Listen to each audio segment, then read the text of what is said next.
Hello everyone and welcome back to my channel. ये class 11th banking का unit 3 का part 6 है। Previous video में जब मैं वीडियो स्टार्ट कर रही थी उसमें गलती से मैंने पार्ट 4 टाइप कर दिया था। That was not part 4, that was part 5। So in continuation to part 5, this is part 6 of unit 3। Let's start with the topic types of security.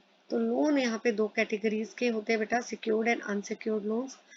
Unsecured loan कौन से होते हैं कि जिसमें बोरोअर जब बैंक से पैसा लेता है तो उसको बदले में कोई सिक्योरिटी बैंक के पास नहीं रखवानी है, that is unsecured. Secured loans कौन से होते हैं? जब बोरोअर बैंक के पास जाता है, बैंक से पैसा उधार पे लेता है तो बदले में बैंक उसको उससे सिक्योरिटी मांगता है, कोई एसेट्स मांगता है, right. So types of security जो जनरली बैंक मांगता है बोरोअर से, टेंजिबल एसेट्स हो सकते हैं जैसे plant machinery, fixtures, annuities etcetera. Then documents भी मांग सकता है बैंक एज अ सिक्योरिटी, जैसे railway receipt, bills of exchange. Financial security जैसे शेयर्स और डिवेंचर्स भी सिक्योरिटी की तरह बैंक के पास रखाए जाते हैं। स्टॉक जैसे raw material, work in progress, finish goods, ये भी एज अ सिक्योरिटी बैंक के पास रखवाए जाते हैं।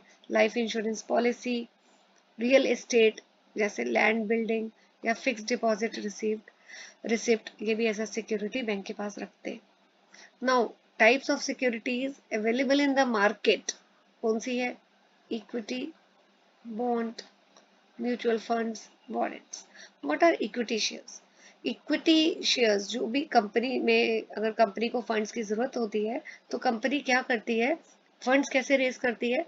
शेयर्स इश्यू करती है, ठीक है। तो जो भी इन शेयर्स को खरीदता है, इन्वेस्टर कंपनी में पैसा लगा रहा है और उसको हम बोलते हैं शेयर होल्डर, राइट। मैं इधर लिख देती हूँ।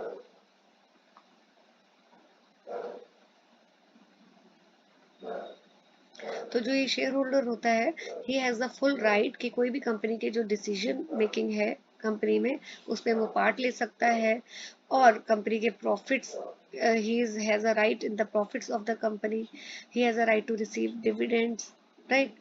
Now what is bond? Bond एक तरह से डेप्ट सिक्योरिटी है।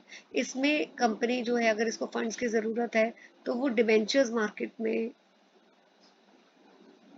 या बॉन्ड्स इश्यू करती है,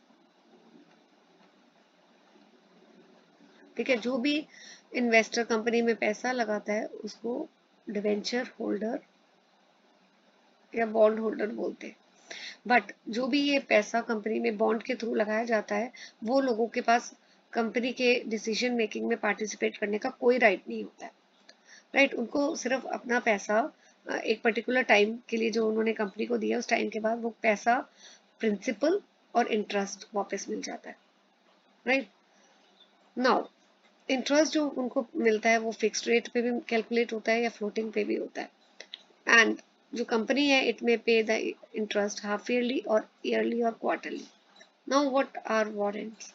वारंट्स क्या होते हैं? ये ऑप्शन है जो कंपनी इशू करती है और इससे होल्डर्स को, जो भी ये वारंट खरीदता है, तो जो वारंट होल्डर को राइट मिलता है कि वो एक स्पेसिफिक नंबर ऑफ शेयर्स एक particular at pre determine price पे खरीद सकते हैं, ठीक है। प्राइस पहले से एडवांस में फिक्स होता है। तो होल्डर के पास ऑप्शन है कि वो खरीदे शेयर्स या ना खरीदे, दे हैव द चॉइस। अब कंपनी जैसे वारंट इशू करती है, ठीक है, इस वारंट के थ्रू होल्डर्स को राइट है, they have the right to either exercise the option or not. तो कंपनी ने क्या इनको चॉइस दी है कि वो 10 शेयर्स कंपनी के 100 रुपीज में खरीद सकती है आफ्टर 2 years। अब अगर मार्केट प्राइस 2 साल के बाद 150 होता है, तो as an you know if you want to make the profit, what you will do, आप इस वारंट ऑप्शन को एक्सरसाइज करना चाहोगे। आप आपको वही शेयर अब 150 की जगह 100 रुपीज का मिलेगा। So these are the types of the security. With this, our unit 3 is over. In the next video, I'll be starting with unit 4. Till then, stay tuned to my channel. Please hit the like button. Share the channel with your friends so that they can also get benefit, and do subscribe to my channel. Thank you for watching the video.